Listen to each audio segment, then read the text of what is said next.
नमस्कार। अपना कहानी कॉर्नर में आपका बहुत बहुत स्वागत है।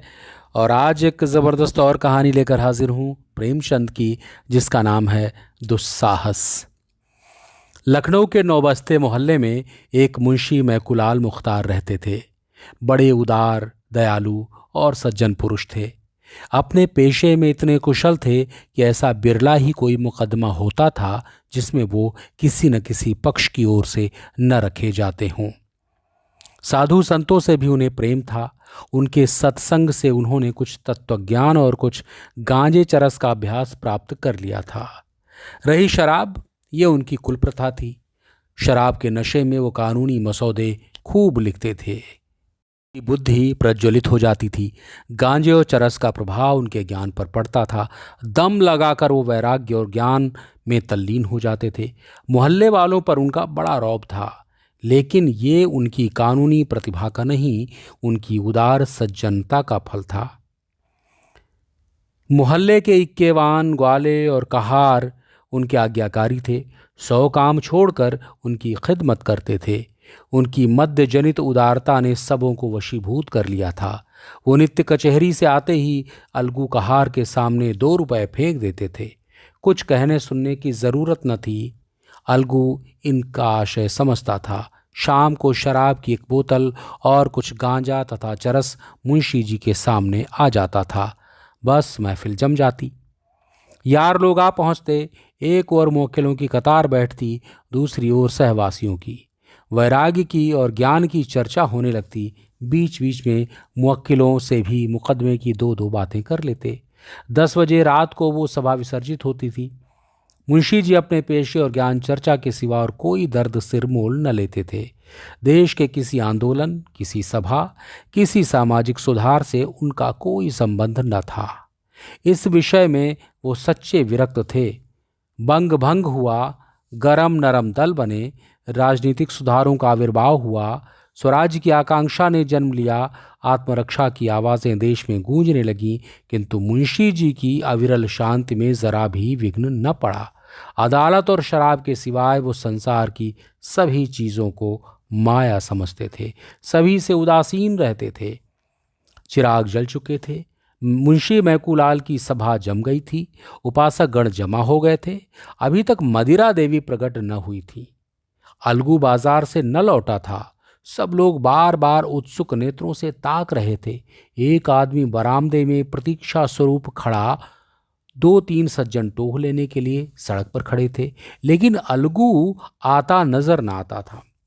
आज जीवन में पहला अवसर था कि मुंशी जी को इतनी इंतजार खींचनी पड़ी।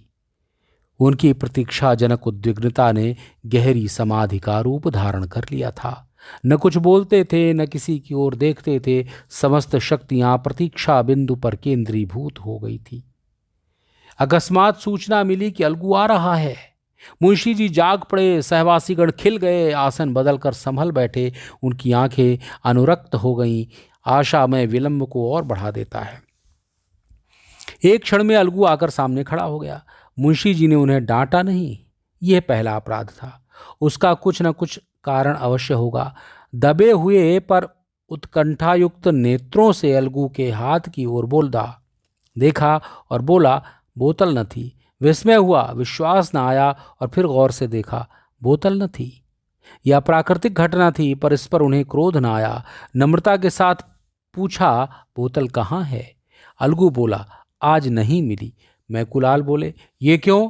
अलगू बोले, दुकान के दोनों नाके रोके हुए सुराज वाले खड़े हैं, किसी को उधर जाने को नहीं देते हैं।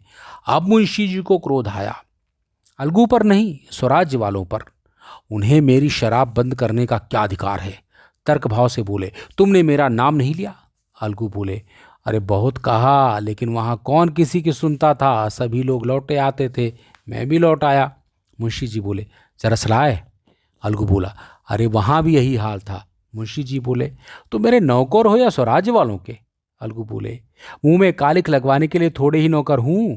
मुंशी जी बोले, तो क्या वहां बदमाश लोग मुंह में कालिक भी लगा रहे हैं? अलगू बोले, अरे देखा तो नहीं, लेकिन सब यही कहते थे।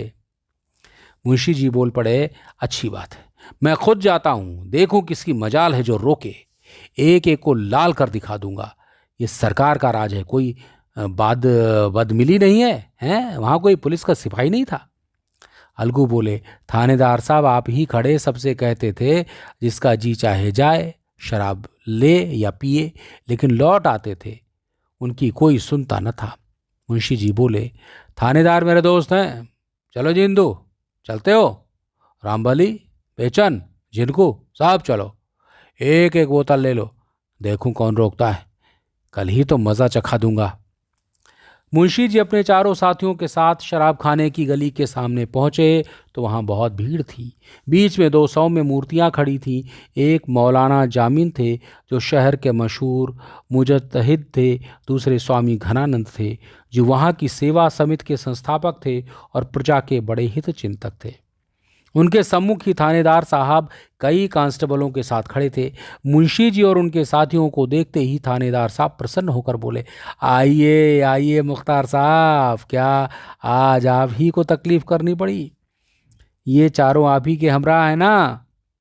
मुंशी जी बोले, जी हाँ, भले आदमी भेजा, वो नाकाम वापस गया। सुना आज यहाँ हंडबोंग मची हुई है, हैं? स्वराज वाले किसी को अंदर जाने ही नहीं देते। थानेदार बोले, जी हाँ, यहाँ किसकी मजाल है जो किसी के काम में हाजिर हो सके? आप शौक से जाइए, कोई चूं तक नहीं कर सकता। आखिर मैं यहाँ किस लिए हूँ? मुंशी जी ने गौरवान्वित होते हुए, यानी कि कह सकते कि गौरवोन्मत्त दृष्टि से अपने साथियों को देखा और गली में घुसे कि इतने में मौलाना जामिन ने ईदू से बड़ी नम्रता से कहा, दोस्त, ये तो तुम्हारी नमाज का वक्त है, यहाँ कैसे आए? क्या इसी दीनदारी के बल पर खिलाफत का मसला हल करेंगे?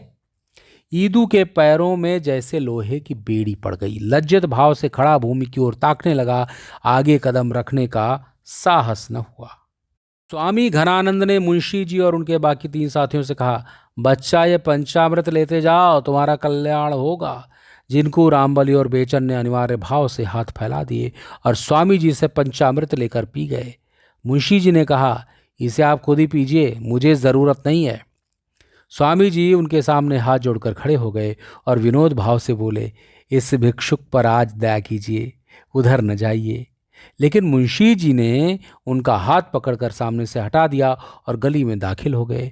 उनके तीनों साथी स्वामी जी के पीछे सिर झुकाए खड़े थे। मुंशी जी बोले, रामबली, झिनको आते क्यों नहीं?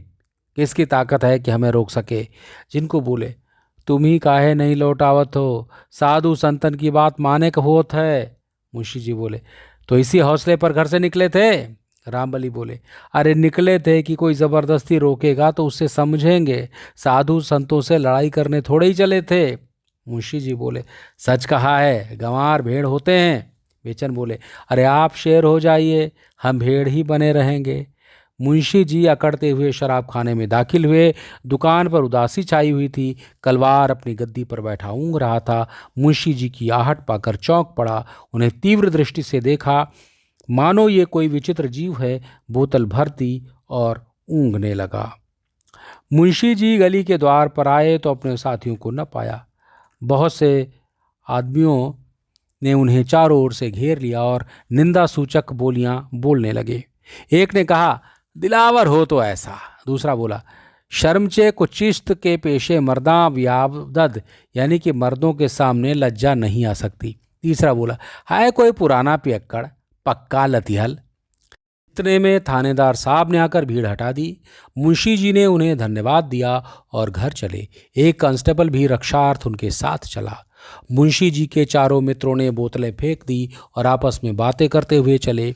झिनको बोला, एक बेर हमारा इक्का बेगार में पकड़ जात रहा है तो यही स्वामी जी चपरासी के से कह सुन के छुड़ाए देहन रहा। रामबली बोले, पिछले साल जब हमारे घर में आग लगी थी तब भी तो यही सेवा समिति वालों ने पहुंच गए थे, नहीं तो घर में एक सूत न बचता। बेचन बोला, मुख्तार अपने सामने किसी को गिनते ही नहीं है, हैं? आदमी कोई बुरा काम करता है तो छिप के करता है, ये नहीं कि बेहयाई पर कमर बांध ले। जिनको बोला, भाई पीठ पीछे को बुराई न करे चाहिए, और जौन कुछ होए पर आदमी बड़ा अकबाली हो, उतने आदमियन के बीच में कैसा घुसत चला गवा। रामबली बोले, अरे ये कोई अकबाल नहीं है, थानेदार ना होता तो आटे दाल का भाव मालूम हो जाता। बेचन बोले, मुझे तो कोई 50 रुपए देता तो भी गली में पैर न रख सकता है, शर्म से सीढ़ी नहीं उठता था। ईदू बोला, इनके साथ आकर बड़ी मुसीबत में फंस गया। मौलाना जहाँ देखेंगे वहाँ आड़े हाथों लेंगे। दीन के खिलाफ ऐसा काम क्यों करें कि शर्मिंदा होना पड़े। मैं तो आज मारे शर्म के गड़ गया हूँ। आज तौबा करता हूँ, अब इसकी तरफ आंख उठाकर भी न देखूंगा। रामबली बोले, शराबियों की तौबा कच्चे धागे से मजबूत नहीं होती है। ईदू बोला, अगर फिर कभी मुझे पीते देखना तो मुंह में कालिख लगा देना। बेचन बोला, अच्छा, तो इसी बात पर आज से मैं इसे छोड़ता हूँ। अब पीऊँ तो गऊ रक्त बराबर। जिनको बोला, तो का हम ही सबसे बड़े पापी हैं ना। फिर कभू जो हमका पियत देखियो तो बैठा के 50 जूता लगायो। रामबली बोले, अरे जा, अभी मुंशी जी बुलाएंगे तो कुत्ते की तरह दौड़ते हुए जाओगे। जिनको बोला, मुंशी जी के साथ बैठे देखियो तो 100 जूता लगायो। जिनके बात में फर्क है उनके बाप में फर्क है। रामबली बोले, तो भाई मैं भी कसम खाता हूँ, आज से गांठ के पैसे निकाल कर न पीऊंगा। हाँ, मुफ्त की पीने में इनकार नहीं है। बेचन बोला, गांठ के पैसे तुमने कभी खर्च किए हैं? इतने में मुंशी में कुलाल लपकते हुए आते दिखाई दिए। यद्यपि वो बाजी मार कर आए थे, मुख पर विजय और गर्व की जगह खिसियानापन छाया हुआ था। किसी अव्यक्त कारणवश वो इस विजय का हार्दिक आनंद न उठा सकते थे। हृदय के किसी कोने में छिपी हुई लज्जा उन्हें चुटकियां ले रही थी। वो स्वयं अज्ञात थे, पर उस दुस्साहस का खेद उन्हें व्यथित कर रहा था। रामबली ने कहा, आइए मुख्तार साहब, बड़ी देर लगाई। मुंशी जी बोले, तुम सब के सब गावदी ही निकले, एक साधु के चकमे में आ गए। रामबली बोले, इन लोगों ने तो आज से शराब न पीने की कसम खा ली है। मुंशी जी बोले, ऐसा तो मैंने मर्द ही नहीं देखा जो एक बार इसके चंगुल में फंस कर निकल आए। मुंह से बकना दूसरी बात है। ईदू बोला, जिंदगी रही तो देख लीजिएगा। जिनको बोला, दाना पानी तो कऊ से नहीं छूट सकत है, और बातन का जब मनमा आवे छोड़ दो। बस चोट लग जाए चाहिए, नशा खाए बिना को मर नहीं जात है, समझो। मुंशी जी बोले, देखूंगा तुम्हारी बहादुरी भी। बेचन बोले, देखना क्या है, छोड़ देना कोई बड़ी बात नहीं है। यही ना होगा कि 2-4 दिन सुस्त रहेगा। लड़ाई में अंग्रेजों से छोड़ दिया है था तो इसे पानी की तरह पीते हैं, तो हमारे लिए कोई मुश्किल काम नहीं है। यही बातें करते हुए मुख्तार साहब के मकान पर पहुंच गए। दीवान खाने में सन्नाटा था। मुवक्किल चले गए थे। अलगू पड़ा सो रहा था। मुंशी जी मसनद पर जा बैठे और अलमारी से गिलास निकालने लगे। उन्हें अभी तक अपने साथियों की प्रतिज्ञा पर विश्वास न आता था। उन्हें पूरा यकीन था कि शराब की सुगंध और लालिमा देखते ही सभी का तौबा टूट जाएगी। जहां मैंने ज़रा बढ़ावा दिया, सब के सब आकर डट जाएंगे और महफिल जम जाएगी। जब ईदू सलाम करके चलने लगा तो झिनको ने अपना डंडा संभाला तो मुंशी जी ने दोनों के हाथ पकड़ लिए और बड़े मृदुल शब्दों में कहा, यारों, यूं साथ छोड़ना अच्छा नहीं है। आओ जरा आज इसका मज़ा तो चखो, खास तौर पर अच्छी है। ईदू बोला, ना, कतई नहीं। मुंशी जी बोले, अजी आओ तो, इन बातों में क्या धरा है। ईदू बोला, आप ही को मुबारक रहे, मुझे जाने दीजिए। जिनको बोला, हम तो भगवान चाहिए तो एक नियर नजाब, जूता कौन खाए। ये कहकर दोनों अपने अपने हाथ छुड़ाकर चले गए। तब मुख्तार साहब ने बेचन का हाथ पकड़ा जो बरामदे से नीचे उतर रहा था। बोले, बेचन, क्या तुम भी बेवफाई करोगे? बेचन बोला, मैंने तो बड़ी कसम खाई है। जब एक बार इसे गऊ रक्त कह चुका हूँ तो इसकी ओर ताक भी नहीं सकता। कितना ही गया बीता हूँ तो क्या गऊ रक्त की लाज भी न रखूँगा। अब आप भी छोड़िए, कुछ दिन राम राम कीजिए, बहुत दिन तो पीते हो गए। ये कहकर वो भी सलाम करके चलता हुआ अब अकेले रामबली रह गया। मुंशी जी ने उससे शोकातुर होकर कहा, देखी रामबली, इन सभी को बेवफाई देखी। ये लोग ऐसे ढुलमुल होंगे मैं न जानता था। आओ आज हम ही तुम सही, दो सच्चे दोस्त ऐसे दर्जनों कचलोहियों से अच्छे हैं। आओ बैठ जाओ। रामबली बोले, मैं तो हाजिर ही हूँ, लेकिन मैंने भी कसम खाई है कि कभी गांठ के पैसे खर्च करके न पीऊँगा। मुंशी जी बोले, अजी जब तक मेरे दम है तुम जितना चाहो पियो, गम में क्या रखा है? रामबली बोले, लेकिन आप न रहे तब ऐसा सज्जन फिर कहाँ पाऊंगा? मुंशी जी बोले, अजी तब की तब देखी जाएगी, मैं आज मरा थोड़ी जाता हूँ। रामबली बोले, जिंदगी का कोई एतबार नहीं है, आप मुझसे पहले ही ज़रूर मरेंगे तो उस वक्त मुझे कौन रोज़ पिलाएगा? तब तो छोड़ भी न सकूँगा। इससे बेहतर यह है कि अभी से फिक्र करूं। मुंशी जी बोले, यार ऐसी बातें करके दिल न छोटा करो हैं। आओ बैठ जाओ, एक ही गिलास ले लेना। रामबली बोले, मुख्तार साहब अब ज़्यादा मजबूर न कीजिए। जब ईदू और झिनुकू जैसे लतियों ने कसम खा ली तो औरतों के गहने बेच बेच के पी गए और निरे मूर्ख हैं, तो मैं इतना निर्लज्ज नहीं हूं कि इनका गुलाम बना रहूं। स्वामी जी ने मेरा सर्वनाश होने से बचाया है, उनकी आज्ञा मैं किसी तरह से नहीं टाल सकता। ये कहकर रामबली भी विदा हो गया। मुंशी जी ने प्याला मुंह से लगाया, लेकिन दूसरा प्याला भरने के पहले उनकी मध्यातुरता गायब हो गई थी। जीवन में पहला अवसर था कि उन्हें एकांत में बैठकर दवा की भांति शराब पीनी पड़ी। पहले तो सहवासियों पर झुंझलाए, दगाबाजों पर मैंने सैकड़ों रुपए खिला दिए होंगे, लेकिन आज जरा सी बात पर सब के सब फिरंट हो गए। अब मैं भूत की भांति अकेला पड़ा हुआ हूँ, कोई हंसने बोलने वाला नहीं है। ये तो सोहबत की चीज़ है। जब सोहबत का आनंद ही न रहा तो पीकर खाट पर पड़े रहने से क्या फ़ायदा। मेरा आज कितना अपमान हुआ। जब मैं गली में घुसा हूं तो सैकड़ों ही आदमी मेरी ओर आग्नेय दृष्टि से ताक रहे थे। शराब लेकर लौटा तो लोगों का वश चलता तो मेरी बोटियां नोच खाते। थानेदार न होता तो घर तक आना मुश्किल था। ये अपमान और लोक निंदा किस लिए? इसलिए कि घड़ी भर बैठकर मुंह कड़वा करूं और कलेजा जलाऊं। कोई हंसी चुहल करने वाला तक नहीं। लोग इसे कितनी त्याज्य वस्तु समझते हैं, इसका अनुभव मुझे आज ही हुआ। नहीं तो एक सन्यासी के जरा से इशारे पर बरसों के लती पियक्कड़ यों मेरी अवहेलना न करते। बात यही है कि अंतःकरण से सभी इसे निषिद्ध समझते हैं। जब मेरे साथ के ग्वाले, इक्केवान और कहार तक इसे त्याग सकते हैं तो क्या मैं इससे भी गया गुजरा हूँ? इतना अपमान सहकर, जनता की निगाह में पतित होकर, सारे शहर में बदनाम होकर, ननकू बनकर एक क्षण के लिए सिर में सरूर पैदा कर लिया तो क्या काम किया? कुवासना के लिए आत्मा को इतने नीचे गिराना क्या अच्छी बात है? ये चारों इस घड़ी मेरी निंदा कर रहे होंगे, मुझे दुष्ट बता रहे होंगे, मुझे नीच समझ रहे होंगे। इन नीचों की दृष्टि से मैं नीचा हो गया हूँ।